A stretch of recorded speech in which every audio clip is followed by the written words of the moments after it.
Demon Emperor Chapter 543. Ang nakaraan tumatawa ang mahal na prinsipe. Dahil kahit napatay siya ni Taba, hindi dapat magsawalang bahala si Taba. At mag-relax lang, dahil may isang tao na gustong-gusto ang posisyon niya. Nagpapatuloy. Ang tinutukoy mo ba ay ang ikalawang prinsipe? Salamat sa paalala mo sa akin, kapatid. Ang utak talangka na yon, sigurado akong magsisimula siya ng gulo. Kapag pumasok na naman sa isip niya, o di kaya sa takdang panahon. Pero huwag kang mag-alala, magpahinga ka lang ng maayos. Ngayon alam ko na, sisiguraduhin ko na makakasunod siya sa iyo kaagad sa pinakamadaling panahon.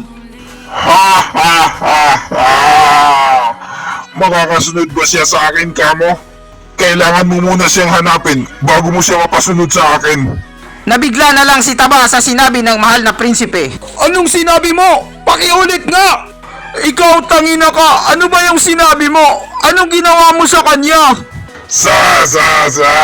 O sige, sasabihin ko na sa'yo. Baka kasi umiyak ka. Wala namang mababawas sa akin. Nag-set up ako ng dalawang plano. Kung sakali lang. Ang una ay ang paglason kay Ama.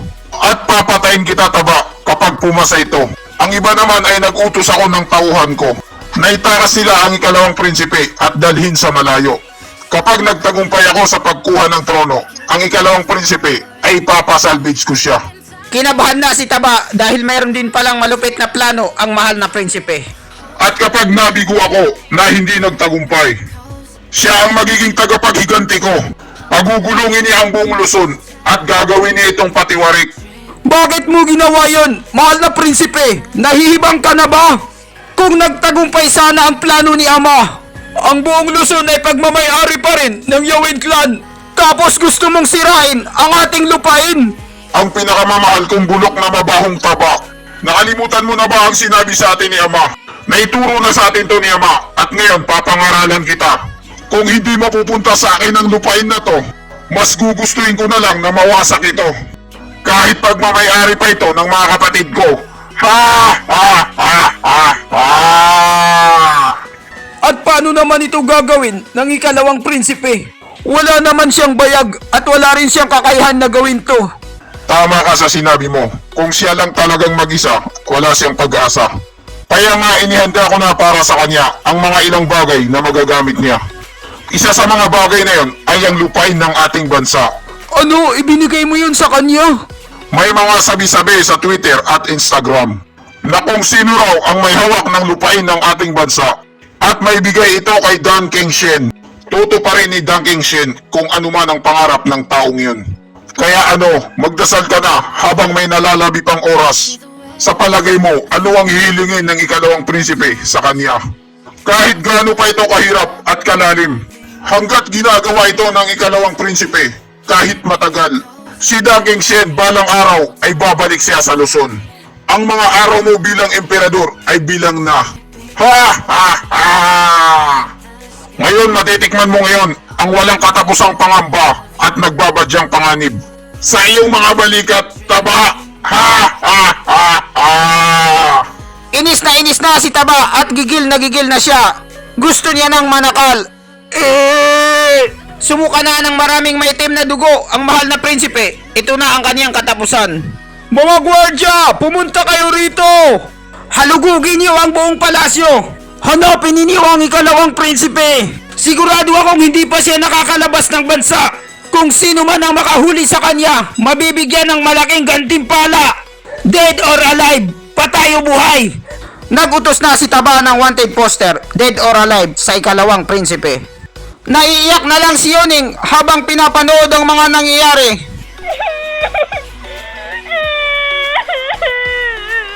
Maghahating gabi na. Kakalabas lang ni Chupa mula sa maharlikang bilangguan. Dire-diretsong bumagsak yung isa sa kanila sa daanan. Pagod na siguro. Bakit ginawa ni ikatlong kuya sa malaking kuya? Hindi ko maintindihan. Madali lang sagutin yan, Yuning. Kung ang mahal na prinsipe ang nanalo, si Taba ang makikita mong nakahandusay na patay at hindi ang mahal na prinsipe. Iyan ang dahilan kaya gusto niyang tapusin ang buhay ng lahat ng prinsipe para masigurado niya ang kanyang kinabukasan. future secured, at magiging maayos ang kanyang posisyon sa pinakamabilis na paraan. Ngayon, pwede na akong umalis na may kasamang peace of mind. Dahil alam ko na ngayon na hindi ako tatraidorin ni Taba. Nagsimula nang sumigaw si Yuning kahit kalagitnaan na ng gabi at maraming natutulog. Mga demonyo! Mga demonyo kayong lahat! Napakamot na lang ng mukha si Chupa dahil baka magising ang mga natutulog. Sa totoo lang, isa rin akong demonyo. Demonyong cultivator. Kaya ang ibig sabihin yan, demonyo rin ako. Stewardess Chupa, hindi ka matatawag na demonyo. Hindi ka kasali sa sinasabi niya. At least, ginawa mong lahat para sa Loloklan at pati na rin sa mga matatanda. Kung isa ka rin sa mga demonyo, ano ang itatawag natin sa lahat? Di mga demonyo rin ba? Nabigla si Chupa sa sinasabi ni Pare Koy at bigla siyang nagkamalay. Ano? Anong sinasabi mo? At biglang may naalala si Chupa. Ako ay isang dakila at napakalaking demonyong emperador. Isa ako sa mga tunay na naniniwala sa landas ng kademonyohan. Pero hindi ako demonyo. Kung ganon, pwede rin ang lahat ay maging demonyo. O di kaya napapalayo na ako sa tinatahak kong landas na kademonyohan. Biglang napansin ni Chupa ang kanyang sarili na lumalayo na siya sa landas na gusto niyang tahakin. Ang kademonyohan! Hindi kaya napasobra ako ng nalakad? O di kaya kailangan kong bumalik para makabalik ulit sa demonyong landas? Sinabi sa akin ni Yusuan Si, ang buhay kong ito ay isa sa mga daan na tinatahak ko patungo sa cultivation. Pero kahit ano pa man yun, ang demonyong landas ay hindi tiyak na maliwanag. Kailangan ko lang sundin kung anong nilalaman ng aking puso. Pare Koy, bukas babalik na tayo ng Wingasa City. Inalalaya ni Pare Koy si Princess Yuning dahil hindi niya na kayang tumayo. Chupa, nagmamakaawa ko sa'yo. Isama mo ko. Itanan mo ko. Ayoko nang magtagal sa lugar na to. Mas lalo pa akong masasaktan kapag nagtagal pa ako rito. Oo naman, Yuning. Sumama ka sa amin pabalik sa Loloklan. Kasama mo ako. At ikaw ay maninirahan kasama ang aming Yun Clan. Magmula ngayon at magpakailanman. Parang hindi ata tama yung iniisip mo.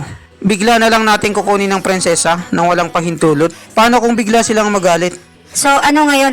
Tayong pinakamalakas at pinakamalaking clan sa buong bansa. Anong hindi tama sa ginawa natin? O baka gusto nilang tamaan sila sa akin?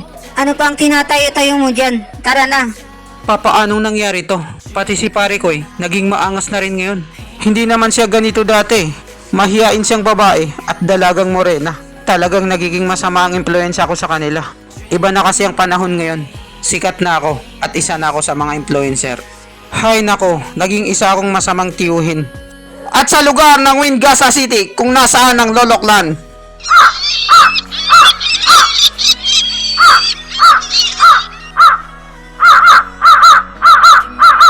Commander Tubo, sana magkita pa tayong muli balang araw. Mamimiss talaga kita. Sana hindi na tayo magkita. Ayoko na talagang makita ang pagbumuka mo. Hinihiling ko sa may kapal na ito na ang huli nating pagkikita. Paalam. Naayos na ang pinag-usapan ng dalawang bansa. Kaya pinalaya na sina Commander Tubo at ang mga kasama niya. Ha. Commander Tubo, palabiro ka talaga. At least naranasan natin na maging magkaribal sa asawa. At nagkaroon tayo ng respekto sa isa't isa. Katulad ng kay General Dugo at ikaw, iginagalang niyo ang isa't isa. At tumalikod na si General Tubo habang nagsasalita. Dahil ayaw niya talagang kausap si Chupa, baka mautakan na naman siya. Nire-respect ako si Dugusan. Dahil sa kanyang katangi-tanging galing sa militar, isa siyang talentado. At lalo ko pa siyang iginagalang dahil totoo ang kanyang pagkatao. Isa siyang tunay na lalaki, loyal, stick to one. Samantalang ikaw, hindi makatao ang ginagawa mo. Lahat ang mga ginagawa mo, panduloko sa Lazada, pang-i-scam, cheater, nagdadaya sa laro, hindi lumalaban ng patas, at nagnanakaw pa ng asawa ng may asawa. Ayaw na talaga kitang makita sa buong buhay ko. At iniwan na nga ng hukbo ni Tubo si Chupa na nag-iisa sa ere. Ngayon, ang kailangan ko na lang gawin ay ayusin ang lahat sa loob ng Loloklan para wala na akong magiging problema pa. At ito na rin ang oras at pagkakataon para umalis. Sisimulan ko na ang pangarap ko na makapag-travel abroad. At dito nagtatapos ang chapter 543. Maraming salamat po sa panunood nyo. Mag-subscribe para laging updated sa buhay ni Chupa.